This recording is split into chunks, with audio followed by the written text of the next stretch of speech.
नमस्कार। अंता में जैसे जैसे चुनाव पास आता जा रहा है, जैसे जैसे 11 तारीख पास आते जा रही है, वैसे वैसे भाई साहब बहुत बहुत बड़े बड़े खुलासे होते जा रहे हैं। लोगों के घर की बातें बताई जा रही है, बाहर सामने आ रही है। ठीक है। अभी एक वीडियो लगातार वायरल हो रहा है जिसमें प्रमोद जैन भाया की धर्मपत्नी उर्मिला जैन भाया बोल रही है, एक बार हम मेरे ऊपर भी भरोसा करके देखो अगर आपने भाया के ऊपर भरोसा किया है। 2 साल पहले भी गए थे हम। क्या आपने? भाई जी तो बोला था मैंने तो नहीं बोला ना। आप तो बोल रहे हैं इस बात। मेरे से विश्वास करो। विश्वास कर रहे हैं ना, विश्वास करके तो आपके विश्वास करके तो आपके पास आए। 250-300-500 घर है, एक भी जगह नहीं है बैठने के लिए। मान लो पंचायती जगह नहीं है हमारी कोली समाज में यहाँ पे। करवाएंगे पक्का। पहला जो बजट आएगा ना साहब। और ये जो लोग कहते हैं कि ये भी हमारे घर है, ये भी हमारे घर है, तो इसमें क्या है, सब कोली बिका हुआ है थोड़ी। पंचायती जगह वो पंचायती जगह नहीं बनाए अभी तक किसी। सबको दे रहे हैं, सबके लिए। बात होगी जब भी तो नहीं बनी। तो क्या करवा देंगे। वोट उसको ही देंगे जो हमारे को जगह देगा, जिसपे साफ सुथरी बात है। बस अब कैसे बोल वोट उसका ही देंगे जो जगह दिलाएगा हमारे को। पलायता के अंदर बैठने के लिए जगह चाहिए हमारे को। देखा आपने वीडियो। अब उस वीडियो में लोग भाया की पत्नी से सवाल जवाब कर रहे हैं कि हमारे को ये जमीन नहीं मिली, ये नहीं मिला, तो हम वोट नहीं देंगे। तो भैया की पत्नी कह रही है उनसे हमारे को उनसे मतलब नहीं है, मुझे सिर्फ मेरे से पता है। आप अगर मेरे को बोले क्या कभी, भैया की पत्नी कह रही है आप क्या मेरे को बोले क्या कभी, आप अब एक बार हमसे बोल के देख लेते। ये बात कह रही है भैया की पत्नी। क्या भैया की पत्नी को ये नहीं पता कि प्रमोद जैन भाया अपनी विधानसभा में क्या कर रहे हैं?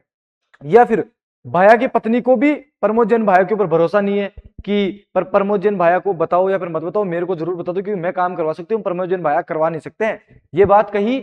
अब प्रमोद जैन भाया जो कहते हैं कि मैंने अंता में ये काम करवाया, वो काम करवाया, ये काम करवाया, पर उनकी पत्नी के मुंह से कुछ शब्द ऐसे निकल गए कि एक बार आप हमारे को कह के देखो, एक बार हमारे ऊपर भरोसा करो, मेरे ऊपर भी विश्वास करो, मैं आपको आपकी जमीन ये है वो करवा दूंगी, ये आपको दिलवा दूंगी। पर लोगों का कहना एक साफ है भाई, पर प्रमोद जैन भाई भ्रष्टाचारी है, हम उनको वोट नहीं देंगे। आप कहो या फिर आप ना कहो, हमसे अब अपने कोई मतलब नहीं है। पर प्रमोद जैन भाई की पत्नी लगातार कह रही है कि नहीं नहीं, आप एक बार हमारे ऊपर भी भरोसा करके देखो, उनके ऊपर कर लिया तो हमारे ऊपर। तो क्या मेरे को ये बताओ, जो प्रमोद जैन भाया और प्रमोद जैन भाया की धर्मपत्नी है उर्मिला जैन भाया, अलग अलग है क्या?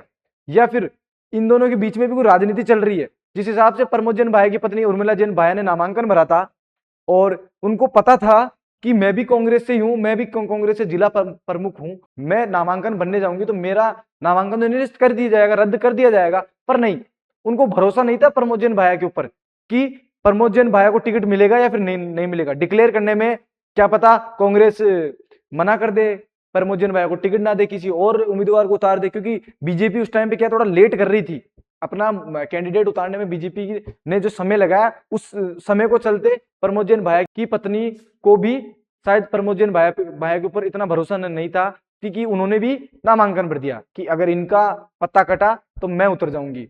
अब जैसे जैसे लोग सवाल जवाब प्रमोद जैन भाया से, प्रमोद जैन भाया की पत्नी से कर रहे हैं, वैसे वैसे अलग अलग रूप सामने आ रहे हैं। प्रमोद जैन भाया से सुबह ही एक जनसंपर्क के दौरान जैसे प्रमोद जैन भाई गांव में पहुंचे तो वहां पे उनसे लोग पूछने लग गए कि आपने हमारे लिए कितना काम कर दिया भाई, आपने हमारे लिए कौन सी सड़क बना दी, आपने हमारे लिए कौन सा सिंचाई के लिए कर दिया, आपने हमारे लिए कौन सी स्कूल बना दी, कौन सी विद्यालय बना दिया, कौन सा कॉलेज बना दिया, कौन सा हॉस्पिटल बना दिया। और आप कह रहे हैं, आपके अशोक चांदना कह रहे हैं कि आपने हमारे लिए स्टेडियम बना दिया, ये सब बना दिया। कहाँ बना दिया? अशोक चांदना कह रहे हैं कि हमने बजट पास करवा दिया, प्रमोद जैन भाई भी कह रहे हैं हमने बजट पास करवा दिया। तो वो बजट है कहाँ पे? कंवरलाल मीणा 2.5 साल रह के गए तो बजट अभी तक भी नहीं लगा क्या? अब फिर प्रमोद जैन भाई की तरफ से तो ये तो बीजेपी सरकार आ गई, इस वजह से सारा मामला हिला डुला पड़ा, वरना अब तक तो काम हो चुका होता। 1,000 करोड़ रुपए की बजट पास करवाया था प्रमोद जैन भाई ने, वो अभी तक भी सड़क नहीं मिली। ये कहना वहां के नागरिकों का है। अब ये दूसरी चीज ये भी तो है कि प्रमोद जैन भाई की पत्नी भी प्रमोद जैन भाई के ऊपर भरोसा करने के ऊपर हिचकिचा सी रही है। ये अंतर उपचुनाव में क्या प्रभाव डालेगा? क्या प्रमोद जैन भाई की पत्नी को भी भाई के ऊपर भरोसा नहीं है, या फिर जो इनकी अंदरूनी या जो कलह या फिर चल रही होगी किस हिसाब से, क्योंकि भाया और भाभी के बीच में भी राजनीतिक क्या पता छिड़ी हुई हो, देखा ये भी जा सकता है। पर अब देखा तो उस दिन ही जाएगा जिस दिन इसका नतीजा आएगा। नरेश मीणा अपनी पूरी ताकत झोंक रखे हैं, दूसरी तरफ मोरपाल सुमन भी अपनी पूरी ताकत झोंक रखे हैं। उनकी तरफ से ओटानाम देवासी, अनीता बघेल, मदन राठौड़ तक अंता में कदम रख चुके हैं। इधर प्रमोद जैन भाया की तरफ से भी प्रहलाद गुंजल आ चुके हैं और अशोक चांदना तो पहले से नजर आ रहे थे, पर अशोक चांदना भी थोड़ा हिले डुले से नजर आ रहा है क्योंकि उनको अभी हिंडोली में जो उनके 38,000 मीणा वोट हैं वो उनको जाते हुए नजर आ रहे हैं। तो वो थोड़ा सोच रहे हैं कि अब नरेश मीणा के ऊपर आरोप लगाना बंद करो, उनके ऊपर वार करना बंद करो, ना अपने 38,000 वोट जो हिंडोली में है वो चले जाएंगे। तो उन्होंने प्रहलाद गुंजल को उतार दिया, भाई मैं गुजर वोट नहीं ले सकता हूँ क्योंकि मेरे ऊपर ऐसे ऐसे दिक्कत है, मेरी हिंडोली की सीट चली जाएगी, तो आप ले लो एक बार गुजर वोट और आप करो। तो प्रहलाद गुंजल उतर गए, भाई ठीक है चल भाई, मैं उनको तो वैसे भी डराया धमकाया जाता है, ऐसे आरोप भी उनके ऊपर लगाए गए हैं। तो अब देखना ये होगा कि भाई नतीजे के ऊपर क्या आता है। और अभी के लिए नमस्कार और देखते रहना अपन राजस्थान। कमेंट सेक्शन में जरूर देना आपकी राय कैसी क्या है क्या नहीं है।